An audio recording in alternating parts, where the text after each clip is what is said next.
So yeah, when you're marriageable age, yeah, you've been with somebody and you decide, okay, you are getting so close, you feel you want to spend the rest of your life with that person. First, I would say this is not a time to just venture into marriage without you as an individual, whether the male or the female, being independent financially. That's right. It is very, very important that you are financially independent, have something to do.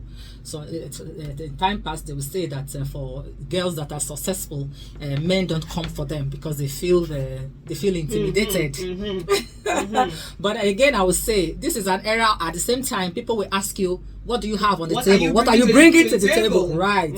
So if parents are listening to me right now, I would say every parent, please try as much as possible, whether your son or your daughters, ensure that they have a skill. For those that are not so privileged to have a white collar job, for me, I will even say, even for those that have 8 to 5 office jobs, that they should have something else, like they should become have small scale businesses, become entrepreneurs, or find another way of another means of income, because you cannot just rely and depend on your monthly salary if you want to move forward, and if you want to start up a family. Okay. So yes, it is very, very important that is done, that they are both financially independent. So it's not just the man now. No, both. The man and the woman have to be financially both of them have to be financially independent. It's no joke. This is seriousness, because we hear on a daily basis the kind of people I hear that have divorced or they are separated. It's alarming. It's crazy.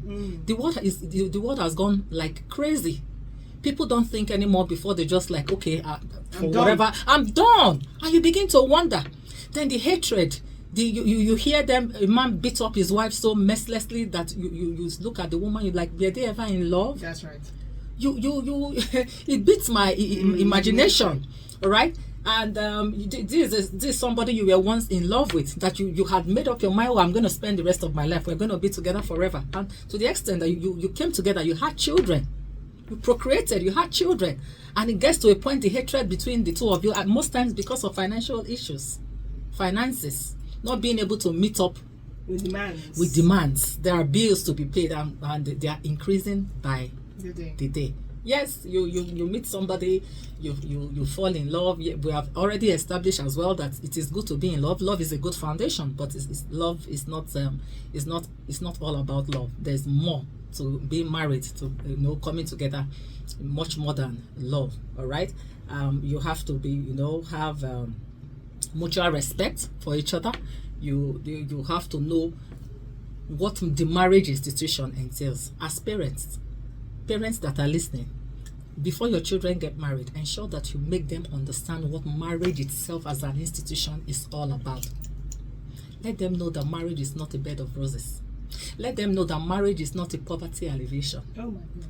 The one that they will say that, okay, you see the young lady, and okay, let me just look for a man. Once I get married, I will be all right. He will foot my bills and all that. Or the parents will be the one that get us a big man, get us a well-to-do man that will come and build a new house for us. That will come and take us away from this poverty. Are you happy the way, or you matchmake your child to get married to somebody just because you feel the person has the means, the money to be able to build you a house or take you away from poverty and all that? No, these are wrong. Notions. These are wrong ideas for people to want to get married. All right, let them know what the marriage institution. Let them know that the marriage institution is not a bed of roses. Challenges will come. Love is all about love. It's all about commitment, sacrifice. Let them know this. They have to be willing to sacrifice, because once they get married, it's not all about themselves anymore. They are now two of them have become one. Life partners. That's what they have chosen to be, and it must be so. If they respect each other and they know that they have to make sacrifices, most times you have to know that to get to a point where the way you do your things is not how it's going to be anymore, and you're going to have to consult someone else, your spouse, before you make decisions and choices. They have to know this. I'm coming from. Nobody tells me what to do. You have to be ready. If you are not ready to bow down your head, to make sacrifices for one another, to forgive over and over and over and over, then you are not ready. What about the emotional part? Emotionally, you have to be. Some people say you have to be ready emotionally before you get into marriage. That's what I'm talking. By the time you have committed yourself to knowing about love, commitment, and sacrifices, yes, you sink it into your head. Okay. You sink it, and of course, when you are truly in love, when there is love, if there's no ulterior motive, because people get married for different reasons. People get married because, like I said, they want to get rich, they want to support, they want to get supported, and all that. You have to emotionally accept it, that okay, this is what is going to be. And it can also help if our parents, depending on the family where the person is coming from, either the groom or the bride, if your parents had a stable home and a stable marriage, to make it easier, because you will have seen them over the years, how they had lived. You grew up seeing them living well, disagreeing to agree, quarreling to settle, get settled. Of course, like I said, it's not a bed of roses. Then it's going to be a little harder for those that had that their parents had separated, that divorce, or they never lived together. He or she grew up knowing that their parents are apart. Yeah. So what would you say to those category of people? How do they navigate before they get married? You know that getting married is of course, and marriage again, like I say, it's not for babies. Marriage is for a matured mind, someone that has at least grown up to the age to, like I said, know what the institution entails. That's maturity. You have to grow up. Yes, a lot of people have some experiences, encounters in life that are not so pleasant. It is now left for you to grow up to say, okay, yes, this is how it is. This is how I was taught. This is how it should be, even though it was bad. Then you want to follow suit. That's him. So you can make the correction. Yes, you can make a choice. You are mature. Right, you can make a choice to either be as bad as your parents, or you say, no, I don't like what my parents became, or what I grew up seeing my parents become. I want mine to be different. The kind of we suffered from a single parenting. I don't want my children to undergo that. I want to get married, settled forever. Let them know that marriage is a lifetime partnership. There's a saying also that I always make, that the family that we are creating now, that we are making as a young couple, the family you are creating is more important than the one you are coming from. Okay. Because the one you are coming from, there's no marriage, no family is perfect. There are no perfect marriages. There are no perfect husbands or wives. All right, but to a large extent, the errors you saw in your home, in your family, that you saw your parents made, because as you grew up, you became of age, you see them, you know over time, you have seen where it came from.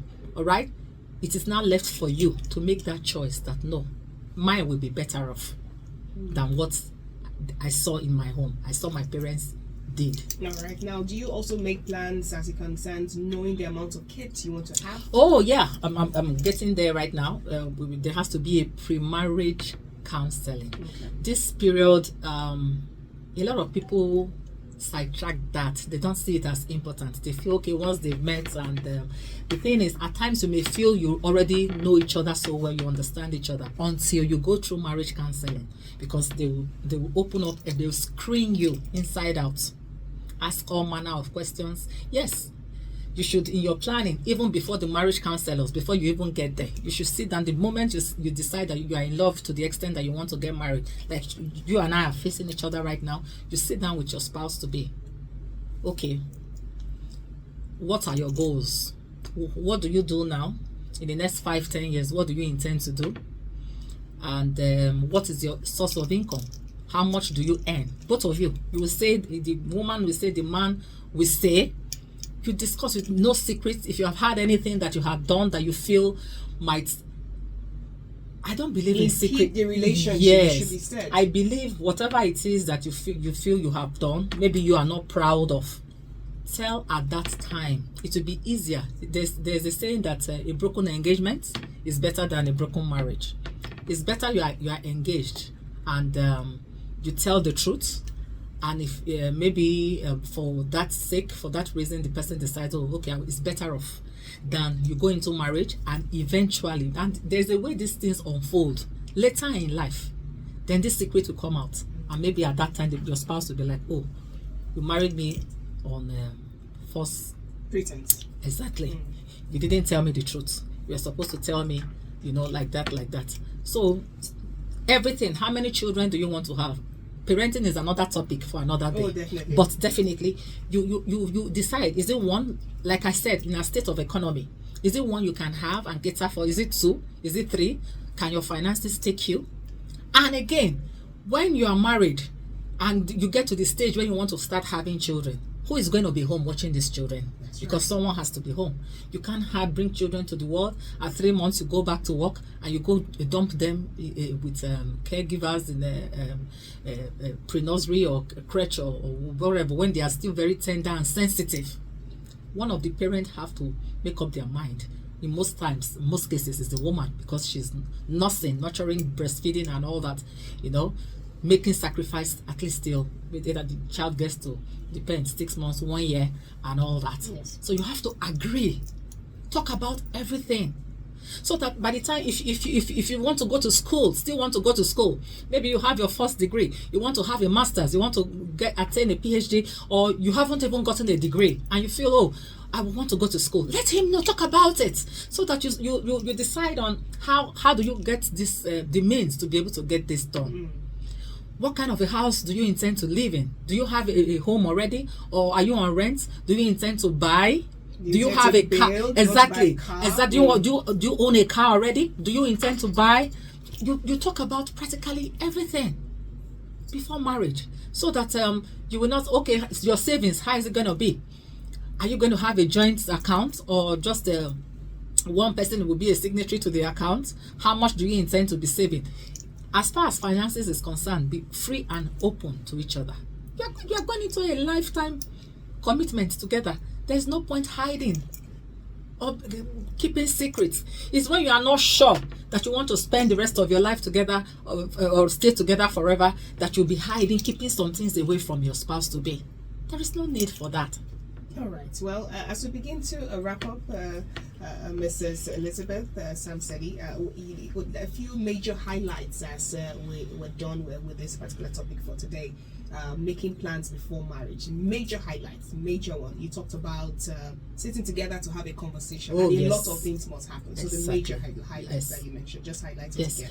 yes, you have to sit down to talk about what you want it to be. What do you want to marry to be? How many children do you want to have? Then again, you have to know one other part I didn't touch was the cultural background of your spouse.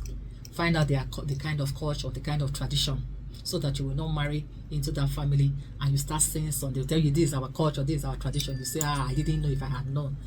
So that's it. Pre-marriage counsel from either your church, your mosque, whatever religion you belong to is very, very important, because the people that will be counseling you have been there. They have passed through that road before you, so they know what questions to ask, what to find out to make life easy and better for you. Also, are there avenues or people that pre-couples can talk to? Yes. Okay, before marriage, those that are listening, Yeah. what would you advise? Yeah, like I said, pre-couples, that's you go for marriage counseling. There are always committees sent. There are counselors in a church, or I don't know, every other religion. I'm sure they have theirs where you talk to. Then of course, you're both parents too. You can talk to your parents. Of course, definitely by the time you have agreed that you have to bring your girl to your parents and say, Dad, Mom, this is the person I want to spend the rest of my life with. And your mom will okay, let her come and spend 1 week or 2 weeks. Let me know, in her own way, she will. In those days, if you remember, when people come home to tell their parents they want to get married, the parents used to do their background homework. Oh yes. So go to the that was the norm. Yes. Go to the villages, tell the girl, they will ask her, where are you from? The state, the local government, the village. You won't know. They will go behind to ask questions Find out about from the family. Yes. Do you understand? Yes. Parents used to do this. But now parents, I don't know whether to say it's modernization. They don't have the time, to get this, and it's very important, because at times they find out some creepy kind of culture, like I have said, or tradition that they will not know. We cannot exactly. Yes. So these are very, very important. Let your parents know. Let your parents do their own background, and deliberately put your spouse to tests. Some people will say people can pretend. You know, because they always say that until you get married, you won't know the true color, you know, the true nature or character of a person. Yes, I agree. But no, I always say that at least let it get to 6 months. Don't marry at least earlier than 6 months. Watch, talk, go out, have conversations, put them to test somehow. Test their anger, because they are traits. Yeah, whether you like it. That's or not. the word. I always tell them that you must see a trait along the line from either him or her for you to know the kind of a person that person is. And your instincts never lie. Absolutely. A message from Patrick in Newcastle says, "Good morning, great conversation. Honestly, marriage is a big job and it needs responsible individuals to make it work. I sometimes wonder how come our parents stay in marriage without so much drama as we see today. I think before getting married, both individuals must sit down and talk about it critically." Very Patrick important. from you, Carol. Thank you, All Patrick. Right. Thank you so much. We'll continue this conversation next week, Wednesday at 10 a.m. She'll be back. She'll be here for the entire month of February. So if you have questions, if you want to be part of the the topic, you can always send messages via WhatsApp 0909 697 5943, and even after, I can always forward the messages to her so she can answer at the beginning of the next session. Thank you so much. We've been speaking with Mrs. Elizabeth Sam Sedi. She is a family advocate.